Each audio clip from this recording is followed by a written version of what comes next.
Hi നമസ്കാരം, എല്ലാവർക്കും big screen മീഡിയയിലേക്ക് സ്വാഗതം. തളപതി വിജയ് നായകനായി എത്തുന്ന അദ്ദേഹത്തിന്റെ 69ാമത് ചിത്രമായ ജനനായകൻ മൂവിയുടെ റിലീസ് നീണ്ടു പോവുകയാണ്.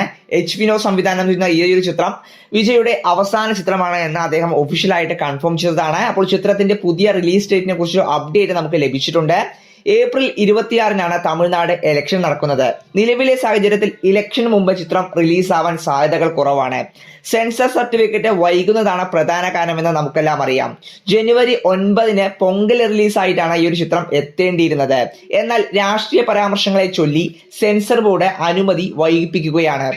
അപ്പോൾ നിലവിലെ റിപ്പോർട്ടുകൾ പ്രകാരം ചിത്രത്തിന്റെ നിർമ്മാതാക്കളായ KVN കോടതിയിൽ നൽകിയ ഹർജി പിൻവലിക്കുകയും സെൻസർ ബോർഡ് നിർദ്ദേശിച്ച മാറ്റങ്ങൾ വരുത്തിക്കൊണ്ട് മുന്നോട്ട് പോകാമെന്ന് തീരുമാനിച്ചിട്ടുമുണ്ട്. പക്ഷേ എന്തായാലും ചിത്രം ഏപ്രിൽ 26-ന് മുമ്പ് റിലീസാവാൻ സാധ്യതയില്ല. വരുന്ന റിപ്പോർട്ടുകൾ അനുസരിച്ച് ഏപ്രിൽ 30-നാണ് ചിത്രം തിയേറ്ററുകളിൽ എത്തുക എന്നാണ് നമുക്ക് അറിയാനായിട്ട് സാധിച്ചിരിക്കുന്നത്. എന്തായാലും ഒരു കാര്യം പറയാതെ വയ്യ, കേരള സ്റ്റോറി പോലുള്ള പ്രൊപ്പഗണ്ട സിനിമകൾക്ക് വരെ സെൻസർ ലഭിക്കുമ്പോഴാണ് ജനനായകൻ എന്തുകൊണ്ട് സെൻസർ ലഭിക്കില്ല എന്ന് ചോദിച്ചു പോകുന്നത്. അപ്പോഴെന്തായാലും ചിത്രത്തിന്റെ റിലീസ് എന്തായാലും ഇലക്ഷൻ കഴിഞ്ഞതിന് ശേഷം ഏപ്രിൽ 30-ന് തന്നെ ആവാനാണ് സാധ്യത. അപ്പോൾ ഇതിനെക്കുറിച്ചുള്ള നിങ്ങളുടെ അഭിപ്രായം തീർച്ചയായും കമന്റ് ബോക്സിൽ രേഖപ്പെടുത്തുക. അപ്പോൾ ഇത്രയുള്ള ഫ്രണ്ട്സ്, ഇതുപോലൊരു ഇൻട്രസ്റ്റിംഗ് ആയിട്ടൊരു വീഡിയോയുമായി കാണാം. ബൈ.